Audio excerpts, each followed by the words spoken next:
نحمده ونصلي على رسوله الكريم اما بعد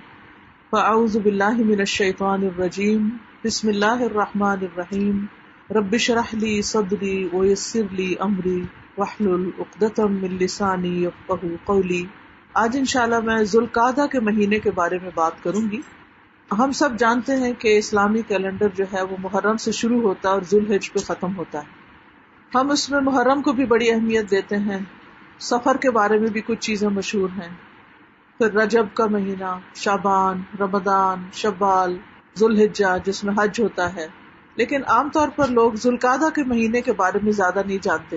کہ اس مہینے کی کیا اہمیت ہے، یا یہ کن مہینوں میں سے ہے، یا اس مہینے میں کیا کرنا چاہیے۔ ذوالقعدہ کا مہینہ جو ہے یہ حرام مہینوں میں سے ایک مہینہ ہے، حرمت والے مہینوں میں سے۔ 3 مہینے لگاتار، ذوالقعدہ، ذوالحجہ اور محرم اور پھر رجب، یہ 4 مل کر حرمت والے مہینے کہلاتے ہیں۔ قرآن مجید میں اللہ تعالیٰ نے ان کے بارے میں خود ہی وضاحت کر دی ہے کہ ان عدت الشہور عند اللہ 12 شہرا فی کتاب اللہ یوم خلق السماوات والارض منها 4 حرم ذالک الدین القیم۔ بے شک مہینوں کی گنتی اللہ کے نزدیک اللہ کی کتاب میں 12 مہینے ہیں، جس دن سے اس نے آسمانوں اور زمین کو پیدا کیا، یعنی ٹائم بھی اس دن سے بنا ہوا ہے جس دن سے زمین و آسمان پیدا ہوئے ہیں، جب سے یہ مہینے یہاں پر اسی طرح چل رہے ہیں، اور ان میں سے 4 حرمت والے ہیں،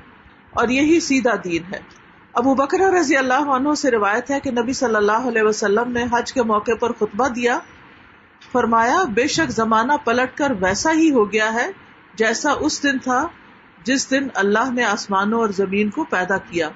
سال میں 12 مہینے ہوتے ہیں، 4 حرمت والے ہیں، ان میں سے 3 پے در پے ہیں، ذوالقعدہ، ذوالحجہ اور محرم، اور رجب جو کہ جمادہ اور شعبان کے درمیان ہے۔ ذوالقعدہ کا لفظ جو ہے یہ قعدہ سے، قعدہ کا مطلب ہوتا ہے بیٹھ جانا، تو اس مہینے میں لوگ جنگ سے، قتل و غارت سے بیٹھ رہتے تھے کہ حرمت والا مہینہ شروع ہو گیا۔ جیسا کہ آپ جانتے ہیں کہ عرب لوگ جنگ و جدل کے بہت ماہر بھی تھے، اور بہت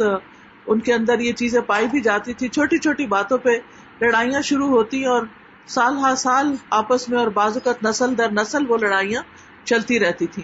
لیکن وہ لڑائیاں خود بخود ختم ہو جاتی تھی جب حرمت والے مہینے آتے تھے، اور ان میں سے سب سے پہلا ذوالقعدہ کا مہینہ جیسے آتا تو بیٹھ جاتے، لڑائی چھوڑ دیتے تھے، نہ کسی سے لڑتے تھے اور نہ کسی سے بدلہ لیتے تھے۔ حتیٰ کہ ان مہینوں میں اگر کوئی اپنے باپ یا بھائی کے قاتل کو بھی دیکھ لیتا تو اس سے بھی بدلہ نہیں لیتا تھا، چاہے وہ سامنے ہی کیوں نہ ہوتا، نہ اس کو دھتکارتا۔ تو عربوں کے ہاں اتنی لڑائیوں اور جنگوں کے باوجود ان مہینوں کی بڑی امپورٹنس تھی۔ اللہ سبحانہ تعالیٰ نے خاص طور پر قرآن مجید میں اس کے بارے میں جو حکم دیا ان مہینوں کے بارے میں، سورۃ التوبہ کی آیت نمبر 36 میں آتا ہے فَلَا تَظْلِمُوا فِيهِنَّ أَنفُسَكُمْ، کہ ان مہینوں میں اپنی جانوں پر ظلم نہ کرو۔ ابن کثیر کہتے ہیں اگرچہ ان مہینوں کے علاوہ بھی ظلم کرنا منع ہے، یعنی یہ ظلم کی ویسے بھی اجازت نہیں ہے، لیکن ان مہینوں میں زیادہ تاکید ہے ان کی حرمت اور ان کی عظمت کی شدت کی وجہ سے، کہ یہ خاص مہینے ہیں، اس لیے ان میں تو اور بھی منع ہے۔ جیسے گناہ کرنا عام حالات میں بھی غلط ہے، لیکن اگر کوئی شخص احرام پہن کے جھوٹ بولتا ہے یا احرام پہن کے غلط کام کرتا ہے یا اس کی خلاف ورزی، تو بڑا گناہ بن جاتا ہے۔ اسی طرح اگر کوئی رمضان میں غلط کام کرتا ہے تو روزے کی حالت میں، تو اس کا گناہ اور زیادہ بڑھ جاتا ہے کہ جب نیکی کے مواقع زیادہ ہوں اور کسی خاص چیز کی اہمیت ہو۔ مثلاً اگر آپ گھر میں کوئی غلط کام کرتے ہیں تو وہ بھی برا ہے، لیکن اگر مسجد میں کرتے ہیں تو وہ اس سے بہت زیادہ برا ہے۔ اپنے ملک میں کرتے ہیں چوری تو وہ بہت بری ہے، لیکن اگر آپ حرم میں جا کے خانہ کعبہ کے پاس چوری کرتے ہیں، جیسے کہ کئی لوگوں کی جیبیں کٹ جاتی ہیں، تو بہت بڑا ظلم ہے۔ اسی طرح عام مہینوں میں کوئی غلط کام کرنا بھی برا ہے، لیکن حرمت والے مہینوں میں، جن میں سے پہلا مہینہ ذوالقعدہ کا ہے،